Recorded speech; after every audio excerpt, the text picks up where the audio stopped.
ጌታ ኢየሱስ ወደ መሬት የመጣው ለኔ ነው። በመስቀል ላይ የሞተው ለኔ ነው።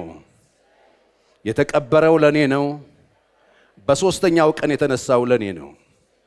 ወደ ሰማይ ያረገው ለኔ ነው። በአብ ቀኝ የተቀመጠው ለኔ ነው።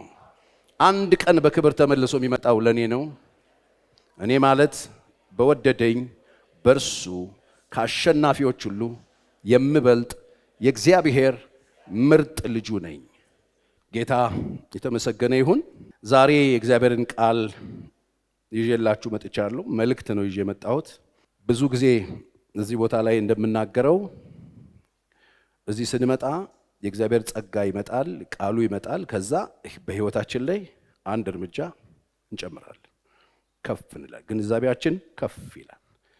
በአንድ ጉዳይ ላይ ያለን መረዳት ከፍ ይላል። ለምን? ቃሉም መንፈሱም ስላለ ማለት ነው። ስለዚህ ዛሬ አንድ እርምጃ በህይወታችን ከፍ እንላለን። ስለ እግዚአብሔር የገባን ነገር፣ ስለ እግዚአብሔር የተረዳነው ነገር፣ ስለ ክርስትናችን የምናውቀውን ነገር አንድ ከፍታ ላይ እናወጣዋለን ማለት ነው። ይሄ ሲባል ደህንነታችን የተመሰረተበትን መሰረታዊ እውነት አንሽረውም። ከተመሰረተው መሰረት በቀር ሌላ ማንም መሰረትን መጣል አይችልም። እርሱ ማን ነው ብለናል? ኢየሱስ አይደለም? እስቲ ጥሩት። ኢየሱስ። የደህንነታችን መሰረት ኢየሱስ ነው። ለሁላችን ዋጋ የከፈለው ኢየሱስ ነው። እሱ ላይ ምንም የምንጨምርበት ነገር የለም። እሱ ላይ ግን ቤታችንን እንዴት እንደምንሰራው መጽሐፍ ሲነግረን በእንጨት፣ ባገዳ፣ በሳርም፣ በብርም በወርቅም ማድረግ ይቻላል። ስለዚህ ዛሬ ማቴሪያል ነው የምንወስደው ማለት ነው። ቤታችንን፣ ህይወታችንን የምናንጽበት ማቴሪያል የትኛው ይሁን የሚለውን እንወስዳለን። አንድ እርምጃ ከፍ እናደርገዋለን ህይወታችንን። ማነሳው ሐሳብ ምንድነው?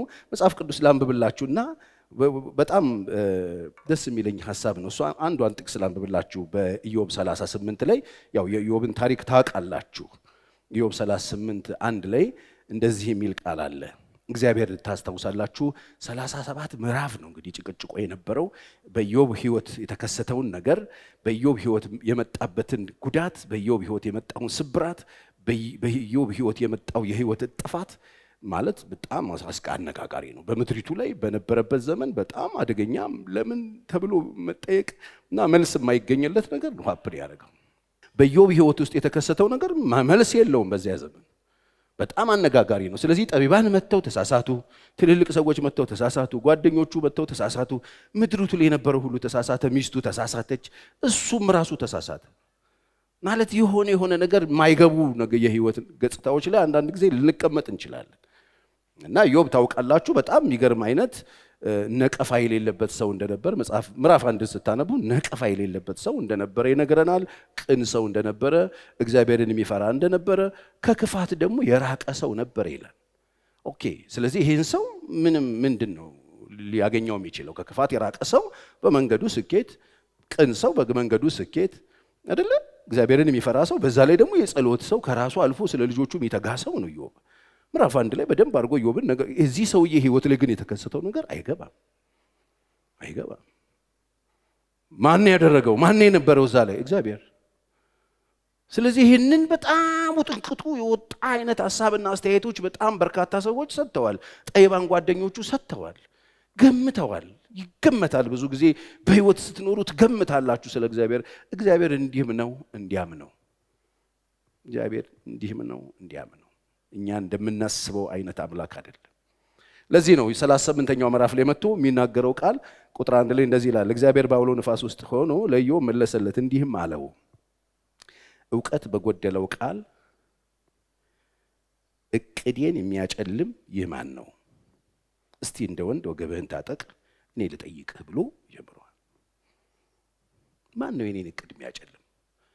በዛውም ዕውቀት በሌለው ቃል ተነስቶ የኔን ምክር የሚያጨልም፣ የኔን እቅድ የሚያጨልም ማን ነው? ኦኬ። ስለዚህ እግዚአብሔር እቅድን ዕውቀት በሌለው ቃል መጥቶ ማጨለም ይቻላል ማለት ነው። እነዛ ሁሉ ነገሮች ምን እያደረጉ ነው ማለት ነው? የእግዚአብሔር ዕውቀት ላይ፣ የእግዚአብሔር እቅድ ላይ የመጡ ጨለምተኝነትን፣ የማይሆን ነገርን ነው ያደረጉት። ማን ነው አለ እግዚአብሔር። ማን ነው? ዕውቀት በሌለው ቃል መጥቶ የኔን እቅድ የሚያጨልም ሰው ማን ነው ብሎ ይናገራልና የእግዚአብሔርን ዕውቀት ዛሬ በጭላንጭል ትንሽዬ ነገር እንድናይ ፈልጌ ነው። ምንድን ነው መሰላችሁ? ክርስትና አንዳንድ ጊዜ ከፍ ስንል ህጋዊ የሆኑ መብቶቻችንንም ይህንን ሐሳብ ለምን አመጣህ ብትሉኝ መብቴ ነው የሚሉ ሰዎች ብዙ ሰዎች ወደ እኔ ህይወት መጥተዋል። በኑሯቸው በስራቸው በልዩ ልዩ በገጠማቸው ችግር ከገጠማቸው ነገር ተነስተው መብታቸውን ለማስጠበቅ በጣም የሚጥሩ በመብታቸው የማይደራደሩ በርካታ ሰዎች አሉ ቤተክርስቲያን ውስጥ። ለእርቅ በፍጹም እሺ የማይሉ ኤቪደንስ አላቸው፣ መብት አላቸው። እውነት ነው። ክርስትና ግን መብትን ማስጠበቅ ነው ወይ ካላችሁኝ አይደለም። እኔ ዛሬ የመጣሁትኝ በህጋዊ መብቶቻችሁ ከመጠቀም እንድትቆጠቡ ነው። ክርስትና በህጋዊ መብቶቻችን ሁሉ ከመጠቀም ይቆጠባል። አለዚያማ በምንድን ነው የምትለዩት? ዛሬ ቤተክርስቲያን መምጣትና አለመምጣቱ እኮ ሰው ልዩነት የለው። መብታችንን ለማስጠበቅ ህጋዊ መብት አለን የምንለው በርካታ ነገር አለ። አንዳንድ ጊዜ በህግም በሞራልም መጠቀም የምንችላቸውን የኛን ነገሮች እግዚአብሔር እንድንተው ይጠይቀናል። በሞራልም መብታችን የሆነውን በህግም ህጋዊ መብታችን የሆነውን ነገር አንዳንዴ እንድንተውለት እግዚአብሔር ይጠይቀናል። እግዚአብሔር ቤት ከመጣችሁ ሁልጊዜ እንደምናገረው የምትፈልጉትን አትሰሙ፣ የሚፈልገውን ትሰማላችሁ። ይጠይቃል እግዚአብሔር። ሲጠይቀን ምንድነው መልሳችን ነው? አያችሁ፣ እዛ ጋ ነው ኃይለኛ የሆነ የኢየሱስን መልክ ለማምጣት ኃይለኛ የሆነ የክርስትና መልክ ባለቤት የሚያደርገን መብታችንን መጠቀም ያቆምን ጊዜ፣ መብታችንን እንዳንጠቀም የከለከለን ጊዜ፣ ወይ ደግሞ እግዚአብሔር የሰጠን የራሳችን በሞራል እንኳን ማድረግ የሚገባንን መብታችን ማለት የምንችላቸውን ማለታችንን ያስቆመን ጊዜ፣ የዛን ጊዜ ጆሮአችን ተከፍቶ እንደዚህ አይነት ነገር የሰማን ቀን ህይወታችን የሚለወጥበት ሌላ ታሪክ ውስጥ ልንገባ የምንችልበት እድል ይዞልን ይመጣል። ስለዚህ ምሕረት ከኛ የሚፈልጉ ሰዎች ሊመጡ ይችላሉ። እርዳታ ከኛ ሊጠይቁ የሚችሉ ሰዎች ይመጣሉ። መብታችን ነው አለማድረግ። ምሕረት አለማድረግ የምንችልበት ጉዳት አለን። እንደ ማንኛውም ሰው ነው የምንልባቸው እጆቻችን ላይ ነገሮች ያሉን ሰዎች ሆነን ግን ደግሞ እንደሱ አይነትን ነገር አድርጉ ሊለን የሚችልበት እድል እግዚአብሔር ይዞልን ይመጣል። ለዚህ ነው ዛሬ እዚህ ጋር የቆምኩት። መብቶቻችሁን ከመጠቀም እንድትቆጠቡ፣ እግዚአብሔር የሰጣችሁ ኢሞራሊ ያላችሁን ነገር ለማቆም ፈቃደኛ እንድትሆኑ እግዚአብሔር ሊጠይቅ ይችላል።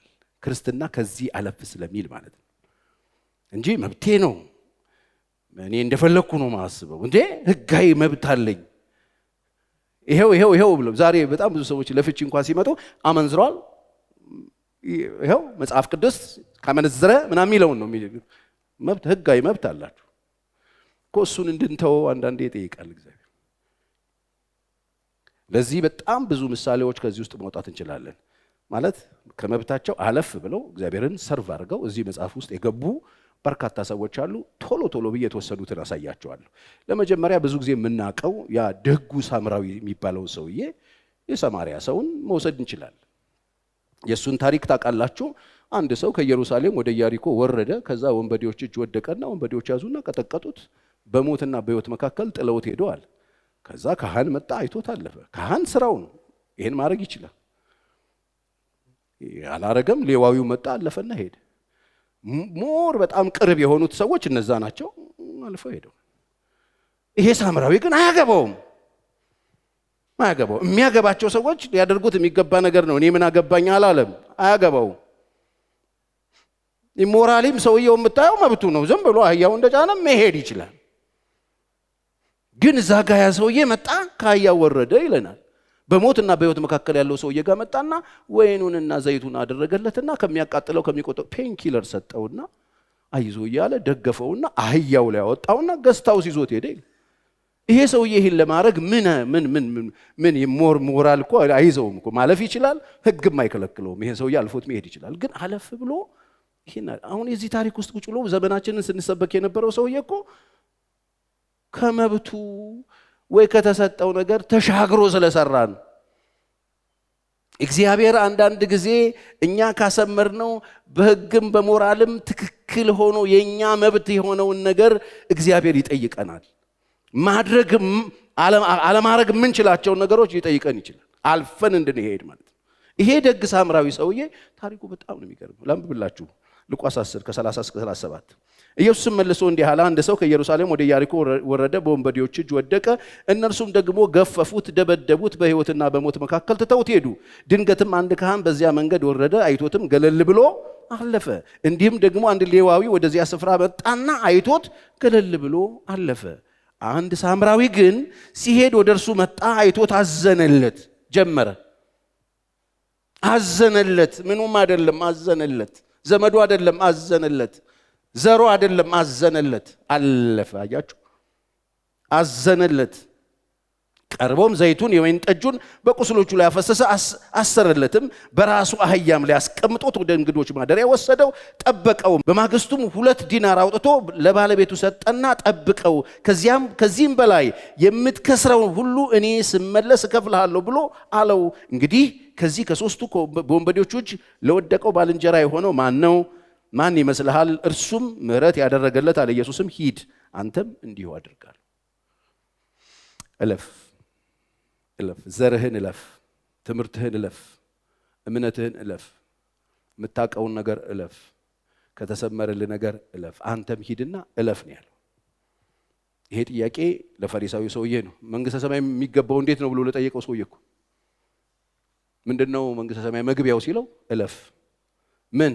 ሞራልህን እለፍ፣ ሕግን እለፍ፣ መብትህን እለፍ፣ መብትህን እለፍ፣ እለፍና ሂድ ነው ያለው። ይሄ ሰውዬ የሚገርሙ ነገሮች በራሱ አህያ ላይ ጫነ፣ ሲሄድ አደረገለት፣ ወዘድ እራዩን ተመልከቱት። አያገባው ግን አለፈ። ክርስትናችን አንዳንድ ጊዜ ማለፍን ይፈልጋል። ክርስትና ዘረኛ አይደለም፣ ብሔርተኛ አይደለም። ባውንደሪውን ያልፈ ምን ለማድረግ? ለመርዳት። እግዚአብሔር አንዳንድ ጊዜ እንደሱ ይፈልጋል። አንድ ጊዜ ጴጥሮስ ታስታውሳላችሁ? ጸልዮ ደከመውና ሰገነት ላይ ወጥቶ በተቀመጠ ጊዜ በሸማ ላይ ያመጣና አራዊቶቹ ምናምን ነገር አወረደለት። ብላ ሲለው እኔ አልበላም፣ እንደዚህ አይነት ነገር በልቼ አላውቅም እኮ ብላ አለው። እርኩስ ነገር እኔ አልበላም አለው። አንተ ማነህ እግዚአብሔር የቀደሰውን የምታረክስ አለው። እግዚአብሔር አያችሁ፣ አንዳንድ ጊዜ ያሳልፋል። ሊያሳልፈው እኮ ነው፣ በአገልግሎቱ ሊያሳልፈው። አይሁድ እንዳይጫወት አገባ። አሕዛብን ባውንደሪ ሰርቶ እንዳያገል በውስጡ የተሰመረውን የሕግ መስመር ሰበረበት። ማነህ አንተ የምታረክሰው አለው። እግዚአብሔር የቀደሰውን የምታረክሰው አንተ ማነህ? አያችሁ፣ እግዚአብሔር አንዳንድ ጊዜ መብታችንን፣ አንዳንድ ጊዜ ሕጋዊ መብታችንን እንድንተው ይጠይቀናል። ማነህ አንተ አለው። በጣት ሲደጋገምበት ገረመው። ለካ እያወራለት ያለው እግዚአብሔር እላፊ እንዲሄድ ነው፣ ሕጉን እንዲጥሰው ነው። በዘመኑ ሁሉ እዚህ ውስጥ ይዞት የነበረው የሞራሉን እንዲጥል ነው። እግዚአብሔር አንዳንድ ጊዜ እንድትሻገሩ ይፈልጋል፣ እንድታልፉ ይፈልጋል። እና ሰዎችን ለመርዳትም ሰዎችን ለማገዝም በዘር የተሰመራችሁ፣ በጾታ የተሰመራችሁ፣ በክልል የተሰመራችሁ፣ በአካባቢ የተሰመራችሁ እግዚአብሔር ይጠይቃችኋል አንዳንድ ጊዜ ያ ኢየሱስን ልትመስሉ የምትችሉበት እድል ለሚሰጣችሁ። ስለዚህ ለማፍረስ ያንን ድንበር ለመጣስ ያንን ድንበር ለማለፍ በጎ ለማድረግ ከጌታ ጋራ ፈቃዱን ለማድረግ ሬዲ ሁኑ። መጣ ለአንድ አይሁዳዊ የረከሰ ነገር ሰኮናው ምናምን ተብሎ የተሰመረለትን ማህበረሰብ ይሄንን ብላ ከባድ ነው። እስቲል ነው እኮ ሪጀክት የሚያደርጉት ኢየሱስን። አመጣጡ ከባድ ስለሆነ ነው። ሕጉን የጣሰው አሳለፋቸው። ማለፍ የማይፈልጉ ሰዎች ኢየሱስን እየረገሙ ይኖራሉ። ማለፍ የሚፈልጉ ሰዎች ደግሞ ኢየሱስን እየመሰሉ መኖር የሚችሉበት እድል አለ። ስለዚህ በሕግ የተሰጣችሁ መብት ከመጠቀም ተቆጠቡ። በቃ እሱ ላይ ቆም በሉና ከሕግ ያልፋል ጌታ። አሜን። ይሄንን ታሪክ ስታዩት የደጉ ሳምራዊ ሰውዬ ታሪክ አለፈና ሄደ። በቃ አንተም ሂድና አለውና የተሰመረውን አፈረሰበት። ይሄንን ማየት እንችላለን። ሌላኛው ያ ምሕረት የለሽን ታስታውሳላችሁ አገልጋይ በጣም የሚገርም ሰውዬ አለ። ጌታ ማን ነው? ጴጥሮስ። አሁንም ጴጥሮስ እዛ ጋር የጠየቀው ወንድሜ ቢበድለኝ ስንት ጊዜ ነው ይቅር እምለው የሚለውን ጥያቄ የጠየቀበት ቦታ ላይ ታስታውሳላችሁ። ኢየሱስ 7 ጊዜ 70 ምናምን ያለበት ምዕራፍ ላይ እዛ ጋር እሱን ታሪክ ምን አይነት ታሪክ መሰላችሁ? እልፍ መክሊት የነበረበት አንድ ሰውዬ ተይዟል። መክፈያው ጊዜ አልፎበት ተያዘ። በቃ ሰውየው ሕጋዊ መብት አለው። ሰውየውም በሕግ አስይዞት እስር ቤት የማስገባት የማስቀፍደድ፣ እሱም ሚስቱም ልጆቹም ያለ ሁሉ እንዲሸጥ ነው ውሳኔው የተላለፈው። ስለዚህ ይህንን ውሳኔ የተላለፈበት ሰውዬ ጌታ ሆይ እባክህን ማረኝ፣ እባክህን እከፍልሃለሁ፣ ጊዜ ስጠኝ ብሎ ለመነው ይላል። እሱንም ታሪክ እናንብበው። ቶሎ ቶሎ ላንብብላችሁ። ማቴዎስ 18 ከ21 ልጀምር።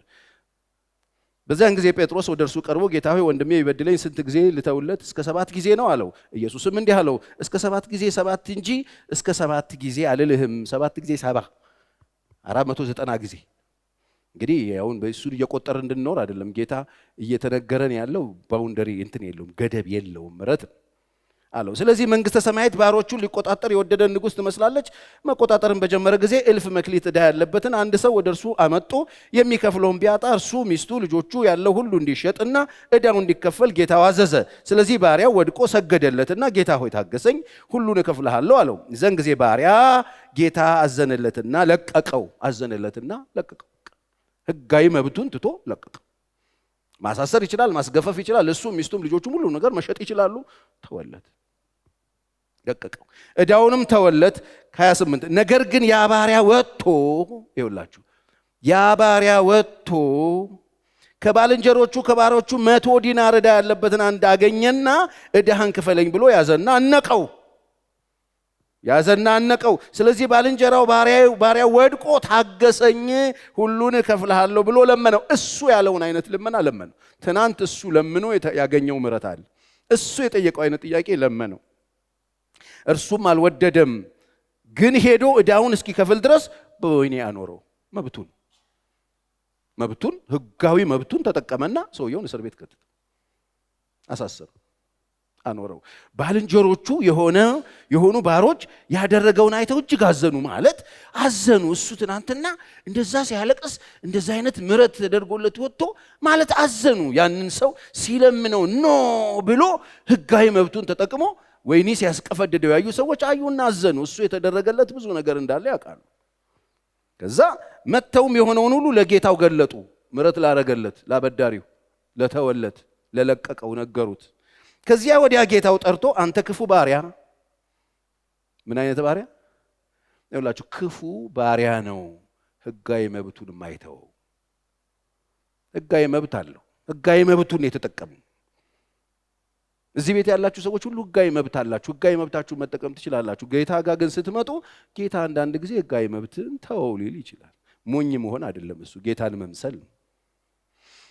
የሚገርም ነው። ከዛ እንደዚህ ያለ አንተ ክፉ ባሪያ ስለለመንከኝ ያን ዕዳ ሁሉ ተውኩልህ። እኔ እንደማርኩ ባልንጀራ የሆነውን ያን ባሪያ ልትምረው ለአንተስ አይገባህም አለው ይላል። የታዘነለት ባሪያ፣ በጸጋ የዳነ ባሪያ ወንድሞቹም በህግ ትሪት ሊያደርግ ሲፈልግ ታገኙታላችሁ። አያችሁ፣ መንፈሳዊነት በህግ የተሰጠንን መብቶቻችንን ሁሉ እንድንተው ይጠይቃል። ቤተ ክርስቲያን መጣችሁ 20 30 40 ዓመት ኖራችሁ መብቴ የምትሉ ሰዎች መብቴ አይሰራም። መብት አለናው። መብታችንን በፈቃዳችን የምንተውበት ቦታ ነው ቤተ ክርስቲያን። ህጋዊ መብት አለን። አዎ ህጋዊ መብታችንን ሳይቀር እንድንተው የምንጠየቅበት ቦታ ነው ቤተ ክርስቲያን። ቤተ ክርስቲያን እግዚአብሔር ፊት ምን ቆምበት ብዙ ምሕረት እንደተቀበለ ሰው ብዙ ቸርነት ከእግዚአብሔር እንዳገኝ ቤተ ክርስቲያን መጣችሁ ቁርሾአችሁን ካልጣላችሁ፣ ቤተ ክርስቲያን መጣችሁ ጥቁር ልባችሁ ካልተቀየረ፣ ቤተ ክርስቲያን መጣችሁ የምሕረት ልብ ካልያዛችሁ፣ ቤተ ክርስቲያን መጣችሁ ቅዱሱ መጽሐፍ የተከፈተበት መንፈስ ቅዱስ ወረደ የምንልበት ቦታ፣ የእግዚአብሔር ጸጋ ተገለጠ የምንልበት ቦታ መጣችሁ ሐሳባችሁም አቋማችሁን ካልተቀየረ የት ሄዳችሁ ልትቀየሩ? እዚህ ህጋዊ መብቶቻችሁን ልተው የምትችሉበት እድል አለ። እግዚአብሔር ሊጠይቅ ይችላል። አይመስልም አይደል? እግዚአብሔር ይጠይቅ። በቃ አደረገለትና ሲለቀው ሄደና አነቀና አሳሰረው። መብቱ ነው። ለምን? ሰውየው ወደ ሲወስድ ፈርሞ ነው የወሰደው። ችግር አለበታ። ሰውየው ፋይል አለው። አያያዘና ከሰሰው፣ ወይን ቤት አወረደው። መብቱን ተጠቀመ። ህጋዊ መብቱን ተጠቀመ። በሱ ላይ ህጋዊ እርምጃ ሳይወሰድበት ህጋዊ እርምጃ ለመውሰድ ተነሳ። ክፉ ባሪያ። እግዚአብሔር ይጠይቃችኋል። በክርስትና ዓለም እንደ እግዚአብሔር ሰው መንፈሳዊ ሆናችሁ የመኖር ፕላን ከሆነ ከዚህ በኋላ ወደፊት ያላችሁ ሬዲ ሁኑ። የት ጋር ምን እንደምትጠየቁ አይታወቅም ይላል እግዚአብሔር። የምንልበት እድል ሊመጣ ይችላል። መብታችንን የምንተውበት ቦታ ነው። መብታችንን የምናስጠብቅበት ቦታ አይደለም። መብታችንን ጌታ ሊጠይቀን ይችላል። መብታችንን ልንጠየቅ እንችላለን። ትክክል የሆነ የኛ የሆነ ማረጋገጫ ያለው ሰነድ ያለው ፈቃድ ያለው የኛ የሆነ እግዚአብሔር የሰጠን ሕጋዊም ሞራላዊም የኛ የሆኑ ነገሮችን ሁሉ የምንጠይቅባቸው እድሎች ሊኖሩ ይችላሉ። ስለዚህ ለነዛ ነገሮች ሬዲ መሆን ይጠይቃል መንፈሳዊነት። እዚህ ጋር የምናየው ይሄ ሰውዬ ጥሶ አደረገለት፣ እሱ ግን ነው ብሎ ሕጋዊ መብቱን ተጠቅሞ ሲያደርግ ብራቦ፣ መብትህ ነው፣ እሱ ማበድረዋል። ልክ ነህ። መቼ ነበር የተበደረ?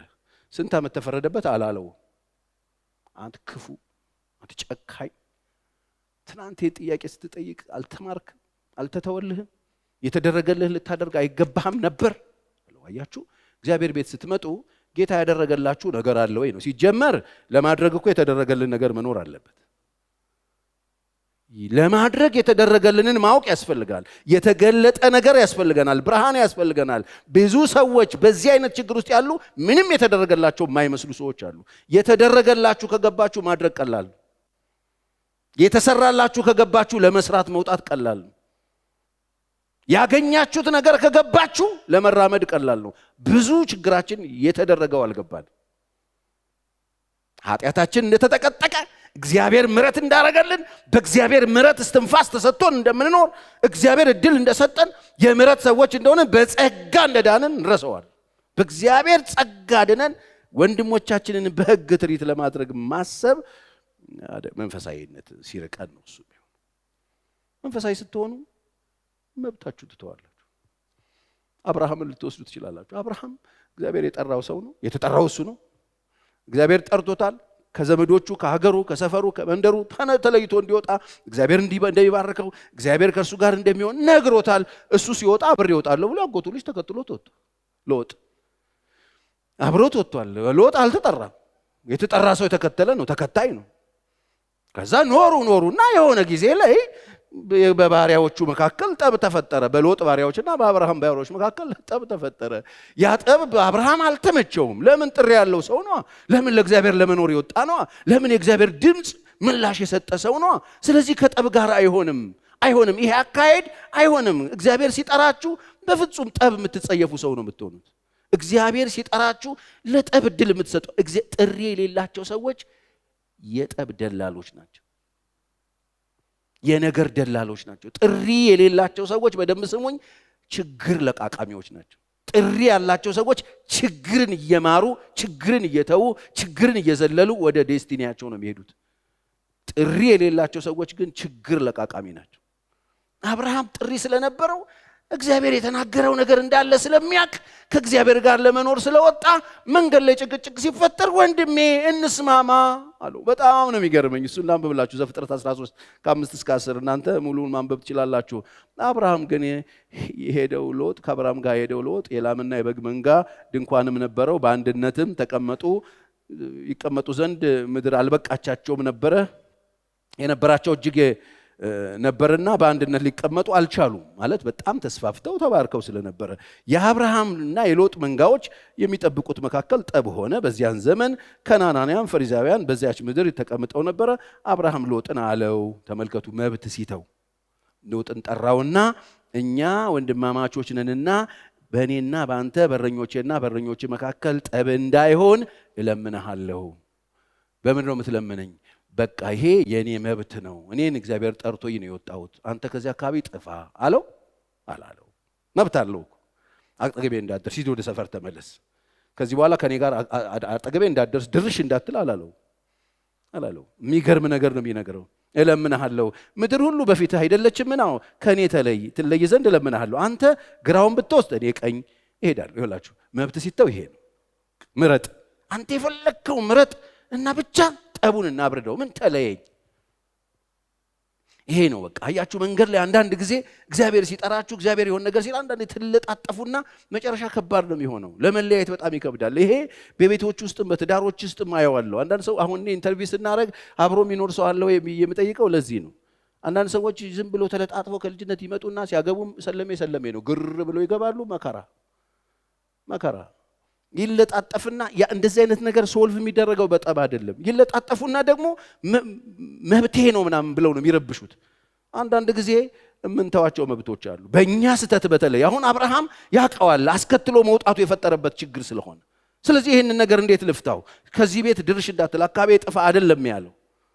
እንደ አንዳንድ ሰዎች ከዛ የሚያመጡት ችግር መከራው ብዛቱ የቤተሰብ የሀገር ምናምን ሆኖ ቁጭ ይላል። በጣም በቀላሉ ይፈታል። በቀላሉ ፈታው። ምን አድርጎ መብቱን ተወና ምረጥ።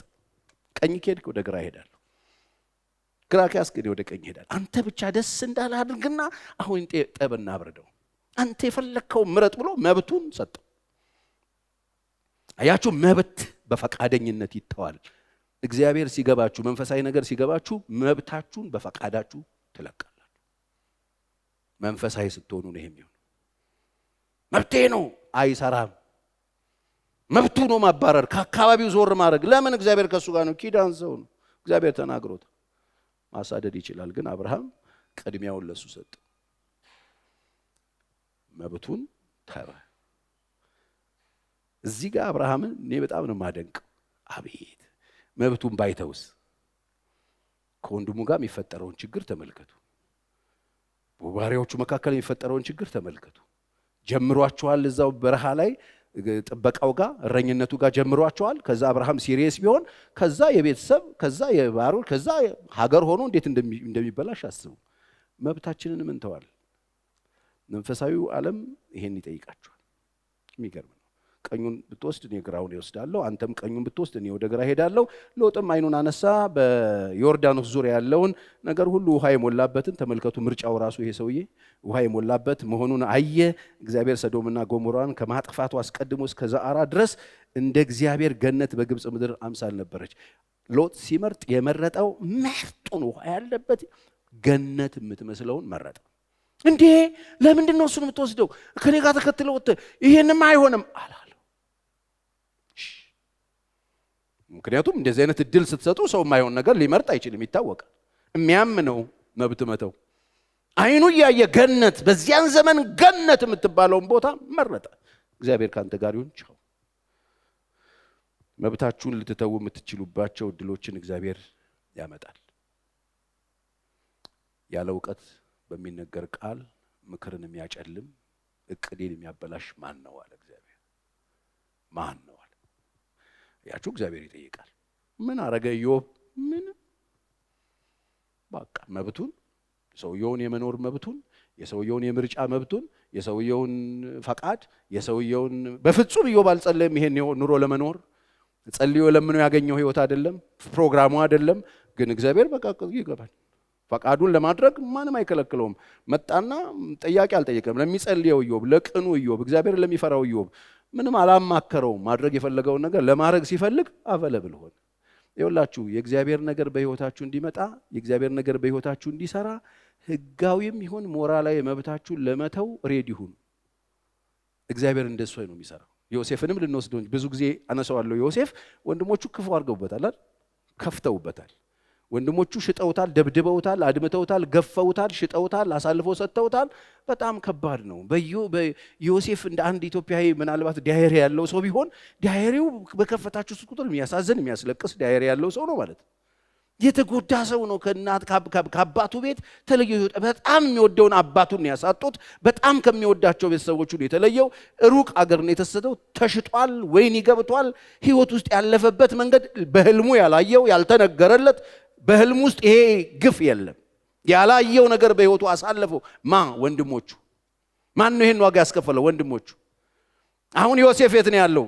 ጴጢፋራ ማን ነው? ቤተ መንግስት አልጋ ወራሽ ሆኖ ኦልሞስት አልጋ ወራሽ ሆኖ ግብፅን በእጁ ይዞ ዓለም ሁሉ ወደሱ እየመጣ ስንዴ እየመጣ የሚለመንበትና የሚገዛበት ሀገር ገዢ ሆኖ ንጉስ ሆኖ አምሮበት ቁጭ ብሏል። መጡ እነዚህ ወንድሞች ተልትለው መጡ፣ ማዳበሪያቸውን ጉያቸው ይዘው። አሁን በቃ አይደለ እግዚአብሔር ጠላቶቹን አሳልፎ ሰጠው አይደለ? እነዚህ ያሳደዷችሁ፣ በግፍ የሸጧችሁ፣ በግፍ ዋጋ ያስከፈሏችሁ ሰዎች መጡ እኮ። ምንድነው የሚደረገው? ቁጥር 1 ወታደሮችን ጠርተ መበቀል ቅጥ አርገህ ወይን ይበክተት፣ እንዳሳደዱት ማሳደድ። እንደደበደቡት መደብደብ፣ እንዳደሙት ማድማት። በቃ ይሄ መብቱ ነው አድርገዋልና ሕጋዊ እርምጃ መውሰድ። አምጥቶ በግብፅ እዛው ፍርድ ቤት አቁሞ ያደረጉትን እሱ ራሱ ምስክር ሆኖ ቆሞ ማስፈረድ መብቱ ነው። ለሚበቀሏቸው አሳልፎ መስጠት መብቱ ነው። እሱም መበቀል መብቱ ነው። ለምን? ኤቪደንስ አለው፣ ተደርጓል አለው፣ መብቱ ነው። ጉዳት አለ። አዎ ለዚህ ነው ወንድሞቹ በጣም የከበዳቸው አባታቸው ሲሞት ይበቀለናል አሉ። አያችሁ፣ እንዲህ አይነት ነገር ሞራላዊ መብት አለው፣ ይደግፈዋል። የተደረገበት ነገር ነው። ግን ምን አደረገ ነው? ዮሴፍ አልተበቀለም፣ አላስበቀለም። በቃ ያልቀጠረባቸውም ያደረጉት ነገር አልከፈለም። በፈቃዱ ተወው። ለምን? መንፈሳዊ ነው ልጁ። እናንተ ለክፉ አረጋችሁት፣ አምላክ እግዚአብሔር ለምን አረገው? ለበጎ አድርጎት። ገለበጠና የእግዚአብሔርን መልካምነት አየበት። ብዙዎቻችን መብታችንን ማንተው ለምንድን ነው? እግዚአብሔርን አይደለም የምናየው፣ የተደረግነውን ነው የምናየው። የደረሰብንን ግፍ ነው የምናየው፣ የተሰራብንን ነው የምናየው፣ ሸፍጡን ነው የምናየው፣ ሸሩን ነው የምናየው። የተደረገብንን መዓት ነው የምንቆጥረው። እንትናም አለበታው፣ እንትናም ምቹ አለበታው፣ እንትናም ሰርቷል እዚህ ላይ አው እንትናም መበራ አቅርቧል አው እነዚህ ሰዎች ያሉበት እኛ አይደለም ነው የምንለው። እግዚአብሔር በሕይወቱ ያደረገውን አየሱ፣ ወንድሞቹ ያደረጉትን አይደለም። ዛሬ ብዙ ነገር ተደርጋችሁ ሊሆን ይችላል። በሕይወታችሁ ብዙ ነገር እየከፈላችሁ ሊሆን ይችላል። ሰዎች እያስከፈሏችሁ ሊሆን ይችላል። እግዚአብሔር ምንም አላረገ። መብት መተው እንድትችሉ ነው ማወራው። ሕጋዊ መብታችሁ መክሰስ ትችላላችሁ። ወስዳችሁ ፍርድ ቤት ማስወሰን ትችላላችሁ። ምስክር ቆጥራችሁ መቼ ነው የሆነው? የዛሬ 20 ዓመት ልትሉ ትችላላችሁ። ማን ያደረገው እንደዚህ? እናንተ ትክዳላችሁ። የእምነት ቃል ኪዳን አንክድም ያምናሉ እኮ እነሱ። ሕጋዊ መብት ነበረው ዮሴፍ እርምጃ ለመውሰድም ለማስወሰድ። እዚህ ውስጥ ያሉ ታሪክ የመዘገባቸው የእግዚአብሔር ሰዎች የተባሉት በየጊዜው እያነሳን ምንሰብካቸው ምንሰባበካቸው ለእግዚአብሔር ተመችተው አልፈዋል።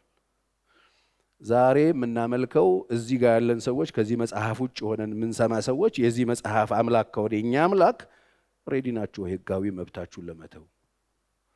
መክሰስ ትችላላችሁ፣ ማንም አይከለክላችሁ። መብቴ ነው። መብትሽማ ነው። መንፈሳዊነት መብትን መተው ነው እያልኩ ዮሴፍ ተወ። ለማ? እግዚአብሔር እኮ አለ። እውነት ነው። እናንተ ለክፉ አድርጋችሁታል። እግዚአብሔር ግን ለበጎ አድርጎት። እኔ አልበቀላችሁ። ይበቀለናል አይደለም? ይበቀላችሁ። መብቱ ተወ። የተደረግነውን ሁሉ ያደረገን የምንሄድ ከሆነ ችግር ነው። ይተዋል። ተአምር እኮ ነው። አያችሁ፣ ሰው ስትሆኑ የሚሻለውን ነው የምትመርጡት። ሕጋዊ መብታችሁን ለመተው ሬዲ ሁኑ። ምን ተዋቸው ነገሮች አሉ። ሰደበችኝ እኮ ተው፣ እንደሱ አታርግ፣ በቃ ተውለት። አልተውም።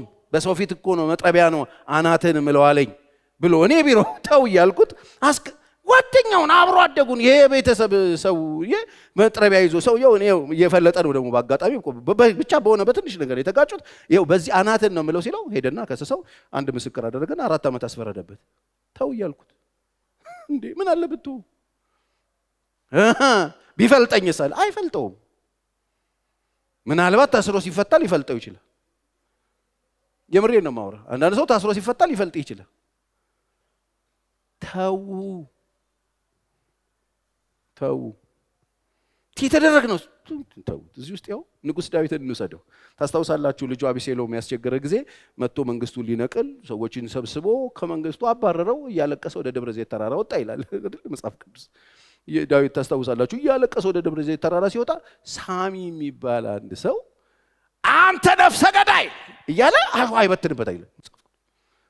ማላይ ዳዊት ላይ አንተ ነፍሰ ገዳይ ከሳኦል ቤት የወሰድከውን መንገድ እኔ በጣም ነው የሚዘገንንኝ እሱ ሰውዬ። እሱን ላንብብላችሁ ባካችሁ።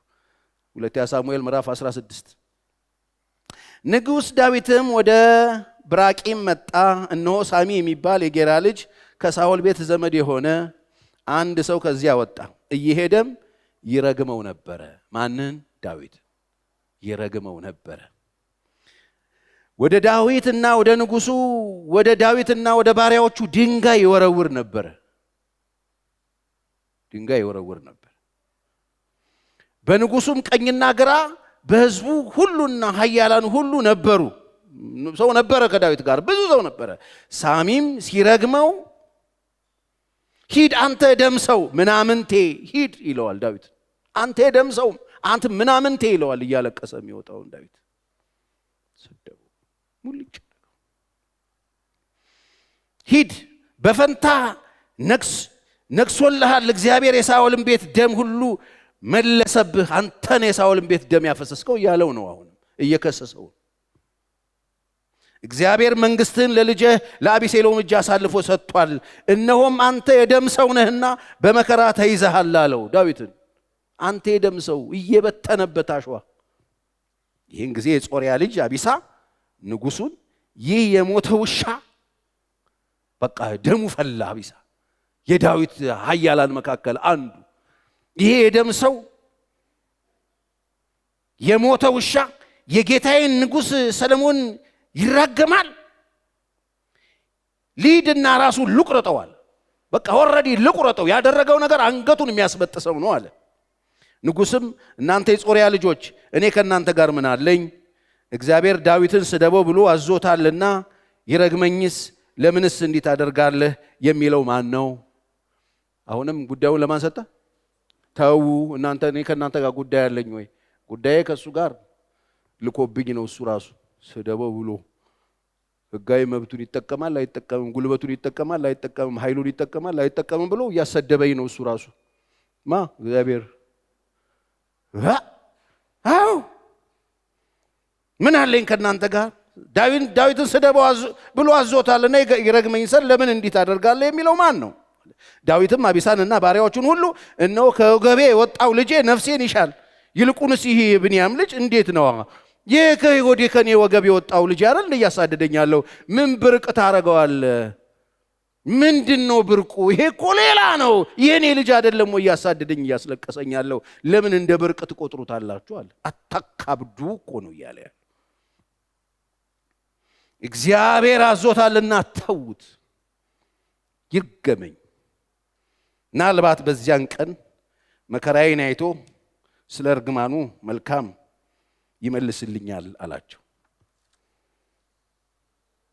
አንድ ቀን መልካም ይመልስልኛል። በመከራዬን አይቶ እግዚአብሔር ሊፈርድልኝ ይችላል። በላይ ላይ የሚወርደውን ሊያይ ይችላል። አያችሁ፣ ጉልበትን፣ መብትን፣ ኃይልን፣ ገንዘብን ያለንን ነገር ሁሉ የምንችለውን ሁሉ የምንጠቀምበት ሰፈር አልመጣንም። ጌታ ጋር ስንመጣ ኃይላችንም ጉልበታችንም ዝማሪያችንም ማን ነው እሱ? እስቲ ጌታ ነው። እጆቻችሁን አንሱና የኔ ጉልበት ብሉ እስቲ። ከዛሬ ጀምሮ ጌታ እግዚአብሔር ነው። ዳዊት ይችላል። ምንም አላረገ። ዳዊት ይችላል ማስደረግ። አቢሳ አለለት የተዘጋጀ ሬዲ የሆነ ይሄ ውሻ አንገቱን ልበጥስ የሚል ኃይል አለው። አይ ተውል። ዳዊት ይችላል። ኃላፊነቱን ለማን ሰጠ? ለእግዚአብሔር። ይሄ ጉዳይ፣ ይሄ መከራ፣ ይሄ ችግር በዳዊት ላይ መጥቶ የነበረው ያ ሁሉ መዓት አለፈና ያ እግዚአብሔር አምላክ የአኪጦፌልን ምክር ከንቱ አረገና አቤሴሎምንም በግንድ ላይ አንጠለጠለና የነበረውን ጀማና መከራ በተነለትና ዳዊትን ወደ ቤተ መንግስት መለሰው። እግዚአብሔር ሲመልሰው ሳሚ መጣ። የትናንትና የሰደበው ሳሚ መጣ። ሳሚ አይገርማችሁ? መጣ ሳሚ ትናንትና አንተ ደም ሰው አንተ ክፉ እያለ ሲረግመው የነበረ አሸዋ ሲበትንበት የነበረ ሲያንስ ነው ሲለው የነበረው ሳሚ መጣ። ሁለተኛ ሳሙኤል 19 ከ19 ቁጥር ጀምሮ ንጉሱንም መጣና ሳሚ ጌታዬ ሆይ ኃጢአቴን አትቁጠርብኝ። ጌታዬ ንጉሱ ከኢየሩሳሌም በወጣ ቀን ባሪያህ የበደልኩህን አታስብብኝ። አሁን ዳዊት ተስተካክሎ ቤተ መንግስት ገብቷል። በክፉ ቀን ችግር ያደረገበት ሰው ራሱ መጥቶ እጅ ሰጥቷል። ራሱ መጥቶት መሳደቡን እያመነ ነው፣ ያደረገውን እየተናገረ ነው። መጣና እጅ ሰጠ፣ መጣና አመነ። ይሄው አታስብኝ ንጉሱን በልቡ አያኑረው። ንጉስ ወይ ምሕረት አድርገልኛል። ዳዊት መብት አለው የለውም ይሄን ሰውዬ ማሰር?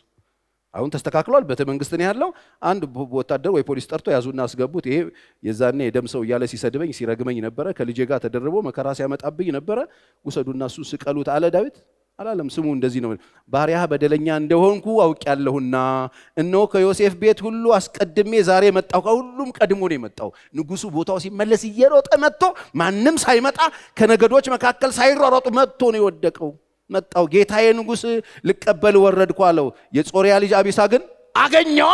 አቢሳ ግን ተመልሰው ቤተ መንግስት ከገቡ በኋላ ትናንትና ይሄ ውሻ እንዴት ጌታዬን ይሳደባል ሲል አገኘው። እና አቢሳ ደግሞ እንደዚህ አለ፣ ሳሚ እግዚአብሔር የቀባውን ሰድቧልና ሞት ይገባዋል። አይደለምን? ሞት የሚገባው ነው አለ። በቃ ይሄ ይገደል አለ። ምክንያቱም እግዚአብሔር የቀባውን ሰድቧልና አለ። ዳዊትም እናንተ ጾርያ ልጆች ደገሙ፣ እኔ ከእናንተ ጋር ምን አለኝ? ዛሬ ስለምን ጠላቶቼ ትሆኑብኛላችሁ? ትናንት ወዳጆቼ ነበራችኋል። ለምንድነው ጠላት የምትሆኑብኝ? ምን ማለት ነው? ለምንድነው ጠላት የምትሆኑብኝ? በቀል እያመጣችሁ አያችሁ። የዳዊት ጠላቶች ማለት ህጋዊ መብታቸውን ለመጠቀም ይሄ ሞራላቸውን ተጠቅመው በተደረገ ነገር ለማድረግ የሚነሱ ሰዎች የዳዊት ጠላቶች ናቸው። ለምንድነው ጠላት የምትሆኑብኛል? ጠላቶቼ የምትሆኑብኝ ለምንድን ነው አለ። ዳዊትም እናንተ የጾርያ ልጆች እኔን ከእናንተ ጋር ምን አለኝ? ዛሬ ለምን ጠላቶቼ ትሆኑብኛላችሁ? ዛሬስ በእስራኤል ዘንድ ሰው ሊሞት ይገባልን? ዛሬስ በእስራኤል እንደነገስኩ አላወቅምን? አሁን እኮ ነገስኩ በእስራኤል ዘንድ። ንጉሱም ሳሚን አትሞትም አለው። አትሞትም አለው።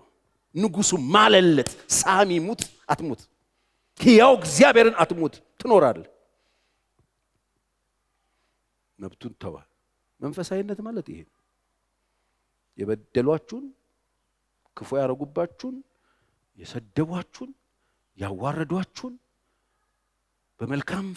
በመልካም ፈንታ ክፉ የመለሱላችሁን ስታገኙ ምንድነው ልባችሁ ውስጥ ቶሎ ይመጣላችሁ? መበቀል ነው ወይስ መተው? በጣም ይገርም ነው። እነዚህን እንደ ልቤ ካላለ እግዚአብሔር ማንን ሊል? ይሄውና ልክ እንደ ልቤ የተባለው ይሄ ነው። እግዚአብሔር ማስተዋል ይስጠን። እግዚአብሔር ማስተዋል ይስጠን። አዎ መብት ይተዋል። ፓስተር ቸር ይሄ ሁሉ የነገርከን እኮ በሙሉ የብሉይ ኪዳን ታሪኮች ናቸው።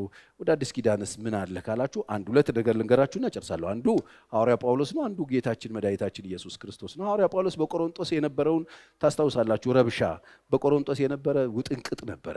በቆሮንቶስ ቤተክርስቲያን የነበረ በጣም ብዙ ችግር ነበር። ያው የሰዎቹ ህይወት ችግር ነው፣ የኑሮ ነገራቸው ችግር ነው። ወደ 16 ምዕራፍ አለው።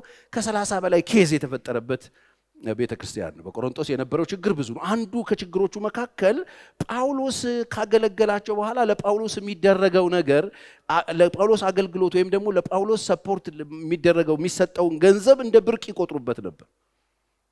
በጣም ይጨነቅ ነው። ለዚህ ነው አቂላና ፕሪስቂላ ጋር ስራ የጀመረው እና በጣም የሚገርም ነገር ይናገራል። ይሄን ቃል የዛሬ 20 ምናምን ዓመት አንድ ቦታ ሰብኬዋለሁ። እቺም ብቻ ቃል እሱን ላንብብላችሁ። አንደኛ ቆሮንቶስ ምዕራፍ 9 እንዴት መብት እንደሚተው ነው የሚያወራው። እንደዚህ ይላል ምዕራፍ 9 ከ3 ቁጥር ጀምሮ፣ ለሚመረምሩኝ መልሴ ይሄ ነው፣ ልንበላ ልንጠጣ መብት የለንምን ይላል። ማለት መብላትና መጠጣት ሁሉ ብርቅ አርገውባቸዋል ማለት ነው። መብላትና መጠጣትን እንደ ትልቅ ነገር ቆጥረው የጳውሎስ መብላትና መጠጣት እንደ ብርቅ የሚቆጥሩ ሰዎች ነበሩ ማለት ነው። መብት የለንም እንደ መብላትና መጠጣት? እንደ ሌሎቹ ሐዋርያት እንደ ጌታ ወንድሞች እንደ ኬፋም እህት ሚስቶቻችን ይዘልን ዞር መብት የለንም ምን ማለት? ማግባት እንደገና ሚስቶቻችን ይዘን ሻጤ ቱር ማድረግ አንችልም? እኛ መብት የለንም ተከልክለን ይመስላችኋል? ወደን እንጂ እዚህ ውስጥ የገባ ነው እያለ ያለ። ከዛስ ወይስ ስራን ለመተው መብት የሌለን እኔና በርናባስ ብቻ ነን ማለት? ይሄንን ትተን መብት የሌለን እኔና በርናባስ፣ እነሱ ዋጋ ከፍለው እየኖሩ ነው በእግዚአብሔር ቤት ውስጥ የነበረውና እኛ ብቻ ነን ወይ? ከቶ በገዛ ገንዘብ ወታደርነት የሚያገለግል ማን ነው? ወይስ ወይን ተክሎ ፍሬውን የማይበላ ማን ነው? ወይስ መንጋ እየጠበቀ ከመንጋው ወተት የማይጠጣ ማን ነው? መንጋ ያለው መንጋ እንትን እያደረገ እያረባ ከመንጋው መካከል ወተት የማይጠጣ አለ ወይ? ብርቅ ነው ወይ? በእናንተ አገልግሎት ሰጥተን አይደለም ወይ? መንጋው መካከል እየሰራን አይደለም ወይ? ብርቅ ነው ወይ? ይላል። ይህን የሚለው ፈጽሞ ስለኛ አይደለምን? የሚያበረየውን በሬ አፉን አትሰር ተብሎ በሙሴ ሕግ ተጽፏል። እግዚአብሔር ስለ በሬዎች ይገደዋል ወይ? ስለ በሬ ነው ወይ እያወራ ያለው? የሚሰራ የሚያበረየውን በሬ አፉን አትሰር ብሏል። በሬው መብላት የለበት። ይሄ የተጻፈው ለኛ አይደለም ወይ? ስለኛ አይደለም። የሚያርስ በተስፋ ሊያርስ የሚያበረይም እንዲከፈል በተስፋ ሊያበረይ ስለሚገባው በእውነት ስለኛ ተጽፏል። እኛ መንፈሳዊያን ነገር የዘራንባችሁ ከሆንን የእናንተ ስጋዊ ነገር እኛ ብናጭ ትልቅ ነገር ነው ወይ? እኛ መንፈሳዊ ነገር አገልግለናል፣ የእናንተ ስጋዊ ነገር ለእኛ ብርቅ ነው ወይ? በቆሮንቶስ የነበረው አንዱ በሽታ ይሄ ስለነበረ መስጠታቸውን እንደ ትልቅ ነገር ቆጥረውት መብላታቸው የሚገርማቸው፣ መኖራቸው ሁሉ የሚገርማቸው፣ እንዴት ይበላሉ እንዴት ይጠጣሉ እንደሚሉት ማለት ነው። ብርቅ ነው እንዴ መንፈሳዊ ነገር ሰተናችሁ ስጋዊ ነገር ከእናንተ ብናጭድ እንደ ትልቅ ነገር የምትቆጥሩት ብሎ ይናገራቸው። መብት እኮ ነው ነበረን። መብታችንን በፈቃዳችን የተው ነው። እንደ ማንኛውም ሰው እኛ መኖር እንችል ነበረ። ከእናንተ የተሻልን ነበርን ነው እኮ የሚለው። ማንም የሚመካበት ነገር ያለው ቢመስለው እኔ በልጠዋለሁ የሚል ሰው ቂል ሆነን አይደለም ነው እያለ ያለው። ሌሎች በእናንተ ላይ ይህን መብት የሚካፈሉ ከሆነ እኛም አይልቁኑ እንዴታ? ሌሎች መጥተው የእናንተን በረከት የእናንተን ነገር መውሰድ መጠቀም ከቻሉ እኛ እንዴታ? መንፈሳዊ ነገር ሰርተንባችሁ፣ ማዕት ነገር ሰርተንባችሁ፣ አስተምረናችሁ ሰርተንባችሁ ነው የሚለው ጳውሎስ። ሌሎች ከተጠቀሙ እኛማ ምንድነው ብርቁ? ለምን? ጳውሎስ የነበረው ነገር በጣም አስጨናቂ ስለነበር ነው አቂላ ቤት የገባው። አቂላና ፕሪስቂላ ጋር አብሯቸው ስራ የጀመረበት ጊዜ ማለት ለምን? እንደዚህ አይነት ሜንታሊቲ ስለነበር ቤተክርስቲያን አካባቢ። ከዛስ እንደዚህ ይላል፣ እኛማ ይልቁኑ እንዴታ፣ ነገር ግን የክርስቶስ ወንጌል እንዳንከለክል በሁሉ እንታገሳለን እንጂ በዚህ መብት አልተጠቀምንም። የክርስቶስ ወንጌል እንዳይከለከል ይህን መብት አልተጠቀምንም። መብታችንን ትተናለን። አያችሁ፣ መንፈሳዊ ነገር መብት መተው ነው። መብት መተው ነው። በመቅደስ ነገር የሚያገለግል ከመቅደስ የሆነውን ነገር እንዲመገቡ መሰዊያው የሚያጽኑ ከመሰዊያው እንዲካፈሉ አታውቁምን? የሚያገለግሉ ሰዎች እኮ ካገለገሉ በኋላ በመሰዊያው ላይ የነሱ ነው መጠቀም እንደሚችሉ አታውቁምን ይላቸዋል። እንዲህ ደግሞ ወንጌል የሚሰብኩ ከወንጌል ቀለብ እንዲቀበሉ ጌታ ደንግጓል። ወንጌል የሚሰብኩ ሰዎች ከወንጌል ቀለብ እንዲቀበሉ የሚያገለግሉ ሰዎች በገንዘብ እናንተ ሰፖርት እንድታደርጉ የተደነገገ ነው። ነገር ግን እኔ ግን እነዚህን ሁሉ ምንም አልተጠቀምኩም ይላል። ለምን? እንዲሁ እንዲሆንልኝ ይህን አልጽፍም። አሁንም መብቱን አልተጠቀምኩም ስል እንድታደርጉልኝ አይደለም ይህን የምጽፈው ይልና ማንም ትምክቴን ከንቱ ከሚያደርግብኝ ብሞት ይሻለኛል። በክርስቶስ ያለንን ትምክት ማንም ከንቱ ከሚያደርግ ብንሞት ነው የሚሻለን። ይሄ ግዴታ ነው። አገልግለናችሁ መገልገል ግዴታ ነው። ይሄን ስል ደግሞ እንድታደርጉልኝ አይደለም። ማንም ትምክቴን በክርስቶስ ላይ ያለው ትምክቴን ከንቱ ከሚያደርግብኝ ብሞት ነው የምመርጠው ይላል። አያችሁ፣ መብታቸው ትተው ነው ያገለገሉት። መብታቸውን ትተው መብታችን ነው አምጡ ማድረግ አለባችሁ ምናምን አይባልም። መንፈሳዊ ሰው እንደሱ አይልም። ትምክቱን ማንም ከንቱ ከሚያደርግበት ሞቱን ነው የሚመርጠው። መንፈሳዊ ነገር ከተጠቀማችሁ በስጋ አገልጋዮችን ሰፖርት ማድረግ፣ ቤተክርስቲያንን መርዳት፣ ማገልገል ግድ ነው፣ መብታቸው ነው። ግን መብቱን በፈቃዱ ሲተው ጳውሎስን ታገኙታላችሁ። ጌታችን መብቱን ትቷል። ጌታችን መድኃኒታችን ኢየሱስ ክርስቶስ ያኔ መተው ሲወስዱት በይሁዳ ጠቋሚነት ቆመጥና ዱላ ምናምን ሰይፍ ይዘው ሲመጡና ሲያስወስዱት ጴጥሮስ ጆሮ በቆረጠ ጊዜ አንድ ነገር ተናገረ። የሚገርም ነገር ተናገረ ኢየሱስ። እንዲህ አንተነን የምታክስልኝ ሰይፍን ወደ ሰገባ መልስ ብሎ የበጠሰውን ጆሮ ቀጠለና አንድ ነገር ተናገረ። ኢየሱስ የሚገርም ጌታ ነው። ኢየሱስ ማን ከናንተ እኔ ነኝ ሲል እኮ የወደቁለት ነው። ኃይል ያለው ነው። አምላክ እኮ ነው። እዛ ጋር በጣም የሚገርም ነገር ይናገራል። ማቴዎስ 26:53 ወይስ አባቴን ተው ወደ ሰይፍን ወደ ሰገባ መልስ ካለው በኋላ እንደዚህ አይደል? ወይስ አባቴን እንደምን እንድለምን እርሱም አሁን ከ12ቱ ጭፍሮች የሚበዙ መላእክትን እንዲሰድልኝ የማይችል ይመስልሃል? እኔ ረዳት ብፈልግ እንደዚህ አይነት ውሪ የሚያሸንፈኝ ይመስልሃል? ቆመጥና ዱላ ያዘ መጥቶ እኔ እንድል የሚያደርገኝ ይመስልሃል? እኔ ኃይል አጥቼ ጉልበት አጥቼ ሻሞላ ምናምን የሚወዘውዝ ሰው የሚያስፈልገኝ ይመስላል? አባቢ ብዬ ብጠይቀው ሰራዊት መድቦ ሰራዊት አያንተ አይነት ሰይፍ አይደለም ወንድሜ። መላእክትን መመደብ የማይችል ይመስልሃል? ወድጄ ነው ወድጄ ነፍሴን አነሳት ዘንድ አኖራታለሁ ከእኔ ማንም አይወስዳትም ያለው ኢየሱስ ይችላል። መብቴ ነው ብጠቀም የሚከለክለኝ ይመስላል? አባዬ ላክ ብለው የማይልክ ይመስልሃል ወይ? ጭፍራ ከዚህ ጭፍራ የሚበዙ መላእክት ተመድበው ቱር ብሎ ብልጭ ልጭ ማለት አቀቷቸው ይመስልሃል ወይ? እንደዚህ ሊሆን ይገባል የሚለው መጽሐፍ እንዲፈጸም ነው። መብቴን ተወዋለሁ። ይቻላል። ኢየሱስ ወዶ ነው የተወው። አቅቶት አይደል? የምትከተሉት ጌታ ወዶ መጽሐፍ ቅዱስ ፍለጋው እንድንከተል ምሳሌ ትቶልን ሄዷል አለ ጴጥሮስ በመልእክቱ ላይ። እሱ ሲሰድቡት መልሰው አልተሳደበም። በአፉ ተንኮል አልተገኘም። መከራ ሲያደርሱበት አልዛተም። በጽድቅ የሚፈርድ ጌታ ራሱን አሳልፎ ሰጠ። በመገረፉ ቁስል እኛ ሁላችን ምን አደረግን? ተፈወስን። ጌታችን እንደዚህ ነው። በመገረፉ ቁስል ተፈውሳችኋል። እኛ እንደ በቆች ተቅበዝብዘን ጠፍተን ነበረ፣ አሁን ግን ወደ ነፍሳችን እረኛ። የነፍሳችን እረኛ ምንድን ነው? መብቱን የሚተው መብቱን በፈቃደኝነት መብቱን አልተጠቀመም። የኛ ጌታ የምትከተሉት ጌታ የምትሉት ጌታ ንጉሴ ነው የምትሉት ጌታ የህይወቴ መሪ ነው የምትሉት ጌታ መብቱን በፈቃዱ ነው የተወው። ሲያሳዝን እንደው እዚህ ጋር የሚረዳው የለም። የሚረዳኝ ያጣው መስሏችሁ ነው እንዴ ሞትኩት ነው የሚላችሁ። አንዳንድ ሰዎች እንደሱ ነው ይመስላችሁ። በተለይ የኢየሱስ ክርስቶስን ፊልም የተሰሩ ፊልሞች ምናምን ሲያዩ እነዚህ አይሁዶችን እግዚአብሔር ይገሥጻቸው ምና አረ እንኳን ሞተ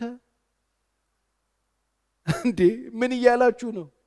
እንኳን ሞተልን፣ እንኳን መብቱን ተወልን። አምላክነቱን በቃ ውጥት አድርጎ በቃ ጫውንስ በዛ ቢል አይሆንም እኮ አይመጣውም እኮ።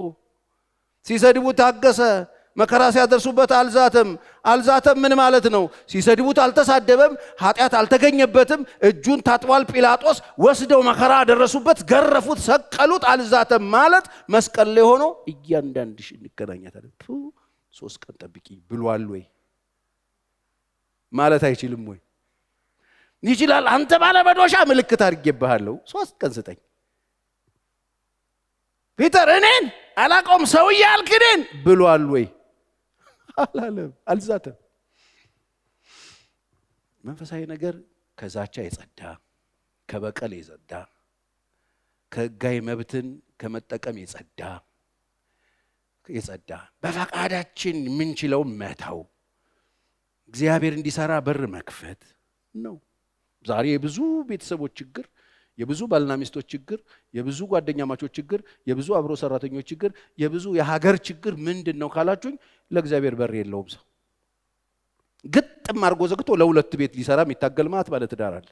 ተወጣጧል። አንዱን ለማሸነፍ ገመድ ይጓትታል። ተወውና አስገባው።